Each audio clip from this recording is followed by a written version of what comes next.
자, 오늘 이 시간엔 부활의 복음에 대해서 말씀을 전합니다.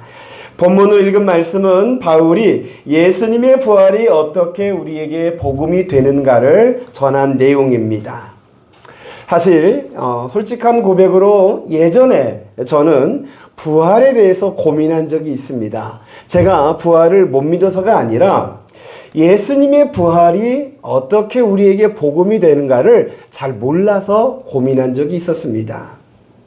매년 부활절마다 예수 부활에 대해서 설교를 해야 하는데 이 부활이 우리에게 왜 어떻게 복음이 될까? 이것을 명확하게 제가 잘 몰라서 고민을 했었습니다. 여러분, 복음의 핵심은 예수 그리스도의 십자가와 부활입니다. 그래서 우리가 십자가의 복음은 아는데 부활의 복음을 모른다. 그러면은 사실은 복음을 온전히 안다라고 할 수가 없습니다.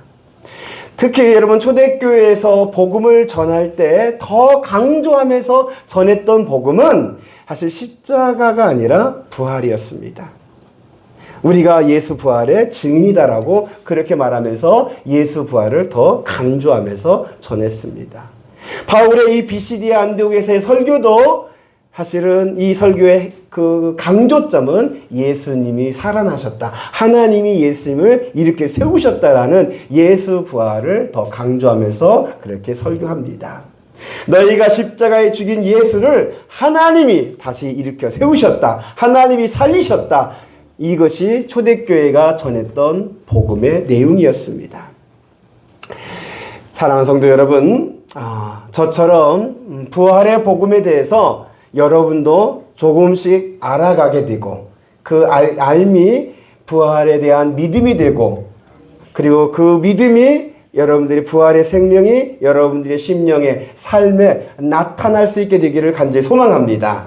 그래서 오늘 이 부활의 복음에 대해서 여러분들이 듣고 이제 조금씩 알아가는 시간이 되기를 바라는데요. 근데 여러분, 부활의 복음이 예수님의 부활이 우리에게 복음되는 이유들이 여러 가지가 있더라고요. 성경에 기록된 거 보니까 매우 많아요. 한두 가지가 아니에요. 근데 오늘 이 시간에 그걸 다 하지 않고 한 가지만 할 거예요. 이게 한 가지? 그렇게 생각하지 마십시오. 하나씩 여러분들이 알아가시는 게 좋더라고요. 예전에는 제가 성경에 있는 내용들을 다 한꺼번에 여러분들에게 알려주려고 그랬어요. 그랬더니 한꺼번에 하나씩 결과는 같더라고요. 잊어버리더라고요. 저는 여러분들이 제가 막 다 하면은 다 그걸 듣고 기억하고 그걸 마음에 담고 막 그렇게 한 줄 알았어요. 그건 착각이었어요. 하나씩 해도 여러분들이 잊어버릴 분들은 잊어버리고 그러나 여러 번 강조하다 보니까 그것이 여러분 마음판에 새겨지는 것 같더라고요. 사실 여러분들의 마음이 사실은 말씀이 잘 안 들어올 수도 있어요. 그러나 계속 강조하다 보면은 이것이 새겨지면 이제 결코 지워지지 않는, 잊혀지지 않는 나에게 새겨진 하나님의 말씀이 되더라고요. 그래서 이 부활의 복음도 여러분의 마음에 새겨지기를 소망하면서 이 예수 부활이 우리에게 어떻게 복음이 되는지를 한 가지를 말씀을 드리는데 여러분 먼저 32절의 말씀을 보겠습니다. 32절 다 같이 한번 읽어보겠습니다. 시작. 우리도 조상들에게 주신 약속을 너희에게 전파하노니. 자, 여러분, 바울이 예수님의 부활의 복음을 전하면서 약속이라는 표현을 씁니다. 약속. 헬라어로 에판겔리아라는 이 단어인데 이 약속이란 단어가 가지고 있는 의미는 하나님께서 일방적으로 선포하신 약속이에요. 그리고 하나님께서 반드시 지키시겠다라고 선언하는 약속이에요. 그리고 이 약속이 사실은 복음이에요. 하나님께서 선언하시고 하나님께서 지키셨던 이루셨던 그 약속의 내용들이 복음이에요. 그래서 여러분 우리가 성경을 어떻게 나눕니까? 구약과 신약으로 나눕니다. 아시는 분들은 다 아시지만은 그 구약의 약이 신약의 약이 약속할 때 그 약이에요. 그래서 구약은 하나님께서 이미 이루신 약속들. 그 신약은 뭐예요? 하나님께서 앞으로 이루실 약속들. 그래서 이 성경 말씀은 하나님의 약속들이에요. 특별히 복음이 하나님의 약속이에요. 그래서 이 바울이 하나님께 주신 약속을 너희에게 전파한다라고 말한 거예요. 근데 하나님께서 이제 구약 성경에 보니까 하나님 택한 사람들, 또 믿음이 신실한 사람들에게 하나님께서 약속을 하시더라고요. 근데 그 중에서 세 사람을 제가 뽑았는데, 아브라함, 모세, 다윗. 이 사람뿐만 아니라 다른 사람에게도 하신 약속들이 많이 있는데, 그냥 많으니까 세 사람을 한번 정리해서 한번 약속을 한번 내용을 한번 보도록 하겠습니다. 아브라함에게는 하나님께서 너를 믿음의 조상, 복의 근원이 되게 하겠다라고 하나님께서 약속해 주셨어요. 그리고 모세에게는 너와 같은 선지자를 보내주겠다라고 약속하셨고요. 그리고 다윗에게는 어떤 약속을 하셨을까요? 내 후손에게서 내 왕을 이어받을 자가 나오는데 그 왕위가 영원히 견고하게 되리라는 하나님께서 약속을 해 주셨어요. 자, 그러면 하나님께서 왜 이런 약속들을 하신 것일까요? 표면적인 이유와 영적인 이유가 있어요. 표면적으로는 아브라함이 하나님을 믿기 때문에, 아브라함이 하나님의 말씀에 순종했기 때문에 하나님께서 내가 너를 믿음의 조상이 되고 복의 근원이 되게 해주시겠다라고 하나님이 약속하신 것도 있고, 또 모세는 그의 마음이 하나님과 같이 온유해서 지면의 모든 사람보다 하나님께 온유한 자여서 하나님께서 너와 같은 선지자를 보내겠다라고 약속을 하시기도 하셨어요. 그러면 다윗에게는 어떤 거였냐면, 다윗의 마음이 하나님과 같아서, 다윗의 그 마음이 하나님과 같대요. 참 이건 하나님께서 다윗을 정말 많이 칭찬하실 표현인데, 그런 마음이 하나님과 같아서 이제 다윗의 왕권을 다윗 후손에게서 그 왕위가 영원히 견고하게 하리라는 약속을 주신 거예요. 근데 이렇게 이런 표면적인 것들만 봐도 은혜가 되기도 하는데, 사실 더 영적으로 보면 이 모든 하나님께 약속을 주신 이유가 하나로 모아집니다. 그게 뭐냐면 하나님의 구원 계획을 위해서, 하나님의 복음을 위해서 하나님께서 각 사람들에게, 시대마다 믿음의 사람들에게 하나님께서 약속을 주신 거예요. 근데 여러분, 이 약속들이 보면은 개개인에게 주셔서 또 그 집안에 주시고 그 나라에게 주셔서 하나님의 약속이 개개인이나 한 집안이나 한 나라에 국한되는 것처럼 보여요. 그러나 이 약속이 이루어지는 것은 개개인을 넘어섭니다. 집안을 넘어섭니다. 나라를 넘어섭니다. 한 나라가 아니라 온 인류에게 미치는, 세상 모든 사람들에게 미치는 복이 되는 하나님의 약속이 될 줄로 믿습니다. 여러분, 하나님은 한 개인의 하나님만이 아니라, 한 나라의 하나님만이 아니라 온 인류의 하나님이신 줄로 믿습니다. 하나님의 약속은 세상 모든 사람에게 미치는 사랑이며 구원인 줄로 믿으시기 바랍니다. 그래서 여러분, 복음은 온 백성에게 미칠 큰 기쁨의 좋은 소식이 복음이에요. 그냥 나에게만, 우리 가족에게만, 우리 민족에게만, 우리 나라에게만이 아니에요. 복음은 나도 있지만, 그러나 내 옆에 있는 분도 있고, 우리 집안도 있지만 옆에 이웃도 되고, 우리나라도 되지만 세상 모든 민족에게 미치는 큰 기쁨의 좋은 소식이 복음입니다. 그래서 여러분, 디모데전서 2장 4절에 하나님은 모든 사람이 구원을 받으며 진리를 아는 데 이르기를 원하신다 그러셨습니다. 이것이 하나님의 뜻이고 하나님의 약속이에요. 하나님은 모든 사람이 진리를 아는데, 구원을 받는데 하나님은 원하신다라고 말씀하십니다. 그러므로 여러분, 이 아브라함에게, 모세에게, 다윗에게 하셨던 약속이 믿는 자들, 믿음을 통하여서 저에게, 여러분에게 하시는 약속으로 우리가 약속에 참여하는 자가 될 줄로 믿으시기 바랍니다. 믿음으로써 이제 그 약속이 성취될 때, 그 약속이 이루어질 때 저도 약속에 참여하는 자가 되는 거예요. 별로 안 기쁘신 것 같은데 이것이 손에 안 잡히는 것 같아요. 아브라함이 했던 약속이 그게 뭐가 좋아? 여러분, 하나님께서 주시겠다는 그 복이요, 그 복의 근원을 여러분들이 발견하는 거예요.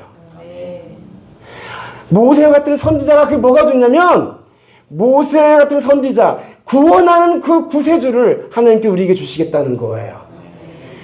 다윗과 했던 약속이 뭐가 좋느냐? 이거 나중에도 설교할 거예요. 미리 하면 또 이게 순서가 바뀌어서 안 돼요.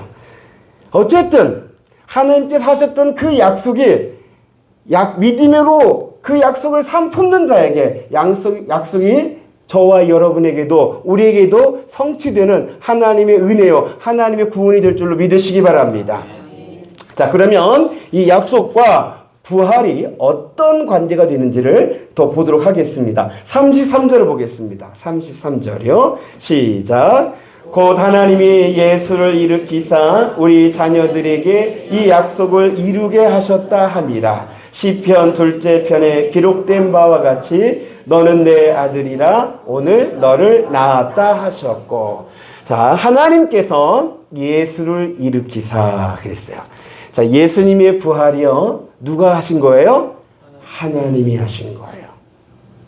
예수님의 십자가의 죽으심도 하나님이 하셨고요. 예수님을 일으켜 세우신 것도 하나님이 하신 줄로 믿으시기 바랍니다. 자, 하나님께서 예수님을 다시 살아나게 하셨어요. 예수를 일으키사라는 얘기는 예수님의 부활을 얘기합니다. 그런데 예수를 일으키사 우리 자녀들에게 이 약속을 이루게 하셨다. 약속을 이루신 거예요. 예수님을 부활시키심으로, 예수님을 다시 살리심으로 약속을 성취하셨다라고 설교하고 있는 거예요. 이것이 여러분 부활이 복음되는 첫 번째 이유예요. 예수님의 부활은 약속의 성취입니다. 한번 따라서 해주시기 바랍니다. 예수님의 부활은 약속의 성취이다. 그래서 여러분, 그 아브라함이 했던 약속, 모세에게 했던 약속, 다윗에게 했던 약속을 우리가 구약이라고 하는 이유가 이미 이루어졌기 때문에. 근데 언제 이루어졌느냐? 예수님의 부활로 말미암아, 하나님께서 예수님을 다시 일으키심으로 말미암아 우리에게 성취된 약속인 줄로 믿으시기 바랍니다. 그래서 예수님을 다시 일으키심으로 말미암아 이제 하나님께서 복의 문을 열어주신 거예요. 구원의 문을 열어주신 거예요. 그래서 우리도 아브라함과는 사실 혈연적으로는 아무 관계가 없어요. 그럼에도 불구하고 우리도 아브라함을 믿음의 조상으로, 복의 근원으로 고백을 하는 거예요. 왜요? 예수 그리스도로 말미암아 하나님의 약속이 성취되어 하나님께서 주시는 그 복을, 그 은혜를 우리가 받는 자가 된 거예요. 그리고 예수 그리스도의 부활로 말미암아 모세에게 하셨던 약속도 성취되셨어요. 예수님이 세상에 보내시는 선지자, 구원자이심을 세상이 알게 된 거예요. 모세처럼 예수님도 온유하고 겸손한 분이셨어요. 모세가 이스라엘을 애굽의 종에서 구원한 것처럼 예수님이 우리를 죄의 종에서 구원하셨어요. 모세가 광야를 지나며 이스라엘을 약속의 땅 가나안으로 이끌었던 것처럼 예수 그리스도가 우리를 하나님의 나라로 이끄신 줄로 믿습니다. 예수님은 하나님께서 약속하고 하나님이 보내주신 구원자인 줄로 믿습니다. 자, 그리고 이제 다윗에게 했던 그 약속의 성취가 어떻게 이루어지는가를 이 33절에 이제 바울이 더 자세하게 기록하고 있어요. 34절 후반부에 보면은 시편 2째 편에 기록한 바와 같이 너는 내 아들이라 오늘 너를 낳았다 하셨고 라고 이제 말을 하고 있습니다. 여기서 이제 너는 내 아들이다 라는 하나님의 선언이 누구에게 이루어진 거예요? 예수님에게 이루어진 거예요. 시편 2째 편은 시편 2편 7절에 기록된 말씀이에요. 거기에 너는 내 아들이다. 사실 너는 내 아들이라 이런 이 찬양이 있어서 이제 우리 자신에게 적용하는 것처럼 우리가 처음에 생각을 했었어요. 저도 그렇게 생각을 했었어요. 그런데 본래 하나님의 선언은 예수 그리스도의 부활로 말미암아 하나님께서 예수님을 세상 모든 사람들에게 예수님이 하나님의 아들이다라는 하나님이 선언하신 거예요. 사실 예수님은 본래부터 하나님의 아들이셨어요. 그러나 여러분 사람들이 이것을 믿지 않았죠. 그래서 예수님을 신성모독이라 하면서 십자가에 죽였어요. 그러나 하나님이 예수님을 다시 살리셨어요. 이 부활을 통해서 예수님이 하나님의 아들이시다라고 증명되었고 세상에 선포하신 거예요. 그래서 로마서 1장 4절 말씀에 이런 말씀이죠. 로마서 1장 4절 말씀에 우리 한번 로마서 1장 4절 말씀 다 같이 한번 읽어보겠습니다. 시작. 성결의 영으로는 죽은 자들 가운데서 부활하사 능력으로 하나님의 아들로 선포되셨으니 곧 우리 주 예수 그리스도시니라. 아멘. 예수님이 부활하심으로 말미암아 능력으로 하나님의 아들로 선포되셨대요. 예수님이 그렇게 줄기차게 하나님이 내 아버지시다라고 말했는데 사람들이 안 믿었어요. 능력을 행해도 병을 고치고 귀신을 쫓아내고 풍랑을 잔잔케 해도 하나님의 아들이심을 못 믿었어요. 근데 하나님께서 안 되겠다. 세상 모든 사람이 더 알 수 있는 가장 확실한 능력을 나타내셨는데 그것이 예수님의 부활인 거예요. 사망 권세를 이기고 다시 살아나셔서 이제 살아나신 예수님이 진짜 하나님의 아들이심을 세상에 선포한 사건이 예수 부활인 줄로 믿습니다. 그래서 여러분, 하나님께서 왜 이렇게까지 하나님의 아들이다, 하나님의 아들이다 라고 이렇게 선포하시느냐? 우리가 예수님을 믿을 때 하나님의 아들이다라고 믿는 게 중요해요. 한번 따라서 해주시기 바랍니다. 예수님은 하나님의 아들이시다. 여러분, 예수님이 하나님의 아들이심을 믿습니까? 네. 여러분들은 이제 어찌 보면 우리 기독교 2000년의 역사를 통해서 이게 정리가 되어서 예수님이 하나님의 아들이심을 여러분들이 이제 분명하게 믿고 있는 거예요. 근데 여러분 2000년 동안의 기독교 역사에서 예수님이 누구신가에 대한 논쟁이 참 많았어요. 예수님이 이제 참 사랑도 많이 하시고 죄도 안 지으시고 훌륭한 사람인 건 맞는데 신은 아니다. 그냥 아주 귀한 성인이 한 분이시다 라고 하면서 그냥 참 사람이다 라고 그렇게 생각하면서 예수를 믿는 사람들이 있었어요. 지금도 있어요. 어느 교단에서는 이렇게 믿어요. 어디냐고는 묻지 마시고 지금도 그렇게 믿는 사람들이 있어요. 기독교 종파 중에. 근데 이걸 그냥 단성론이라고 그러는데, 근데 기독교 2000년 역사에서 이 단성론자들을 이단으로 정죄했어요. 이건 아니다. 예수님은 그냥 그렇게 선생이나 성인 그런 분이 아니시다. 예수님은 하나님의 아들이시다. 그래서 여러분, 우리 기독교에서 믿는 예수님에 대한 그 올바른 신앙은 뭐냐면 예수님은 이 땅에 오신 사람의 육체를 입으신 참 사람이시다. 이게 첫 번째고, 그러면서 부활을 통해서 하나님의 아들을 선포되신 참 하나님이시다.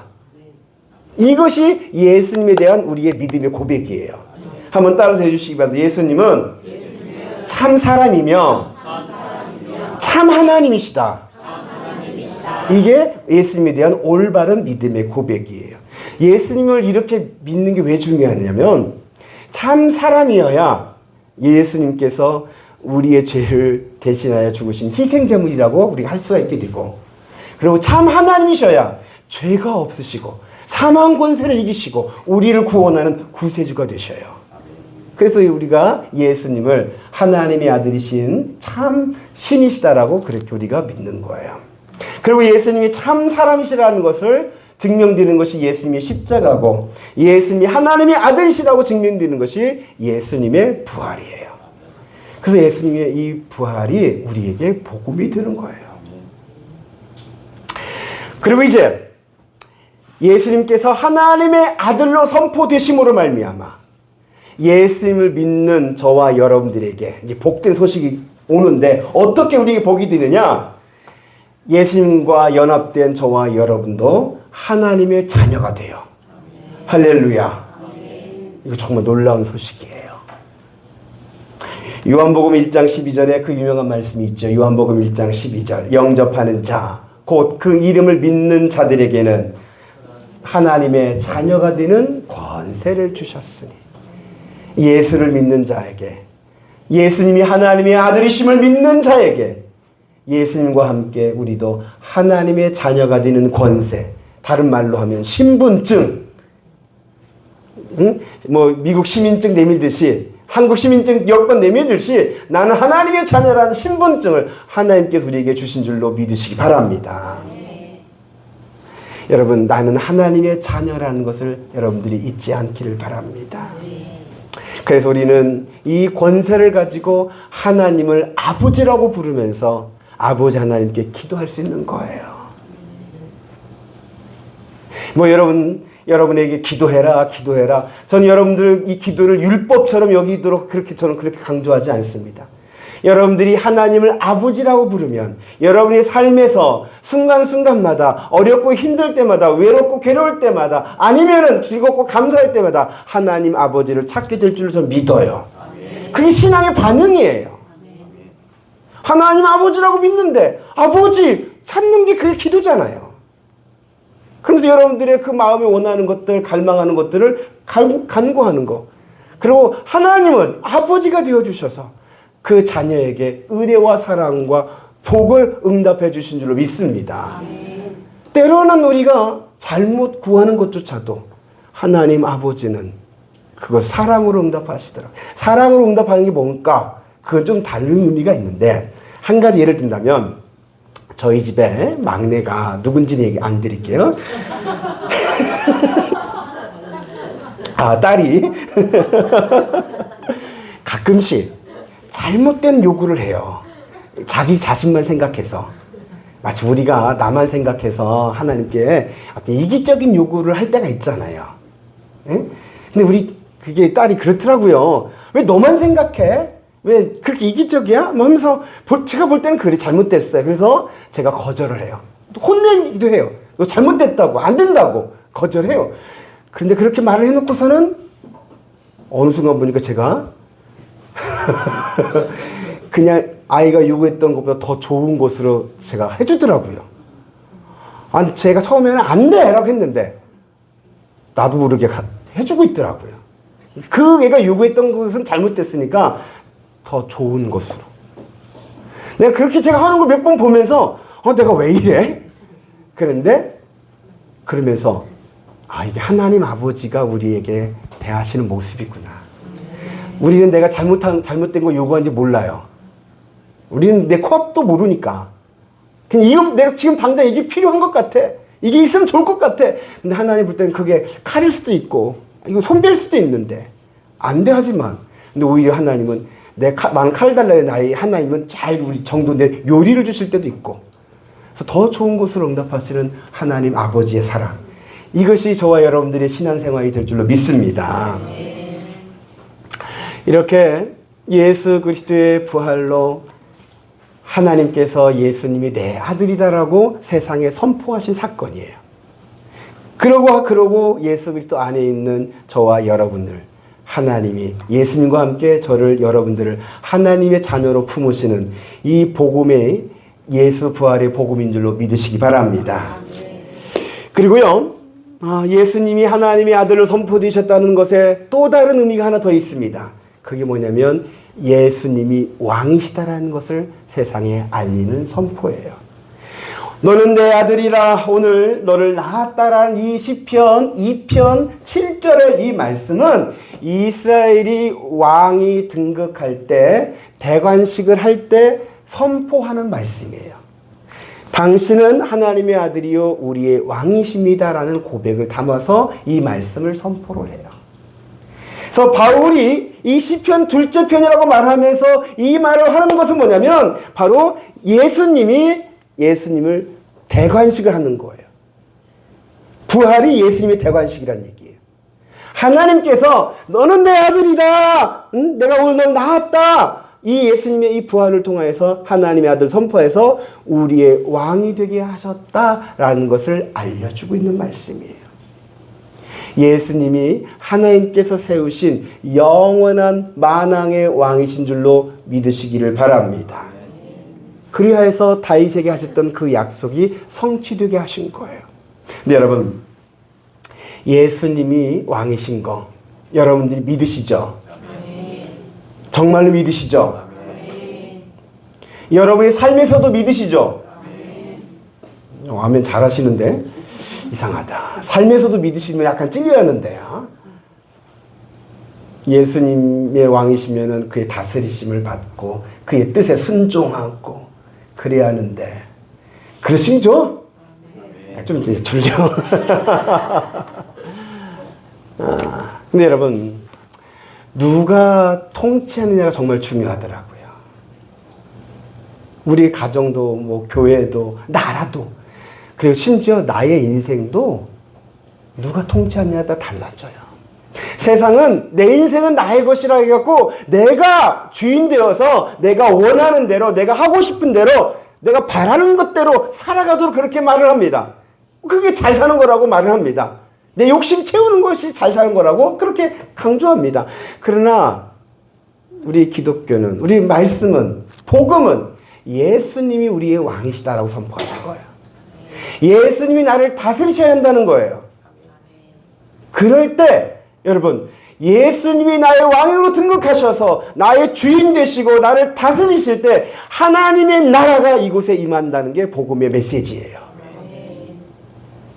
세상의 그 주장과는 완전히 다른 거예요. 우리가 그대로 따라갈 것이 아니에요. 세상은 그렇게 말한다 할지라도 우리는 이 복음의 말씀을 통해서 예수님이 나의 왕이십니다. 예수님이 나의 주인이십니다. 그렇게 고백하며 주의 뜻에 순종하면서 가고자 하는 것. 이것이 우리의 믿음의 발걸음입니다. 순종의 발걸음입니다. 그래서 여러분, 나는 죽고 예수가 사는 것. 결론 또 나왔네요. 나는 죽고 예수가 사는 것. 이 말이 뭐예요? 나의 주인은 예수님이라는 고백이에요. 내가 주인 되려고 했던, 몸부림쳤던 그 순간들이 있었는데 이게 아니구나. 나는 죽었습니다. 예수님이 사십니다. 예수님이 나의 주인이십니다. 예수님 이 순간 나를 다스려 주옵소서. 이 고백을 하는 거예요. 예수님을 나의 왕으로 내가 인정하는 순간인 거예요. 그럴 때 여러분의 심령이 하나님 나라가 이루어지는 거예요. 그럴 때 여러분이 예수님이 왕으로 모시고 그렇게 순종하며 나아갈 때 여러분을 통해서 하나님 나라의 영광이 나타나게 될 줄로 믿습니다. 우리 예수님, 하나님께서 예수님을 다시 살리심으로 우리의 왕으로 하나님께서 선포하셨어요. 그 영원한 왕, 만왕 왕이신 예수님을 여러분의 왕으로 여러분들이 모시길 바랍니다. 이제 말씀 결론 맺겠습니다. 사랑하는 성도 여러분, 예수님의 부활로 하나님이 약속을 이루셨습니다.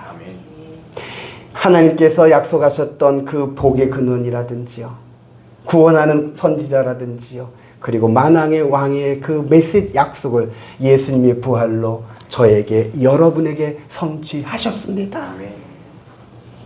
예수 부활을 여러분들이 믿으시면서 약속을 성취하신 신실하신 하나님이 여러분들이 믿기를 바라고, 약속을 성취를 통해서 주시는 그 은혜와 복과 구원을 여러분들이 누리는 신앙생활, 하나님의 자녀들이 되시기를 우리 주 예수 그리스도의 이름으로 축복합니다.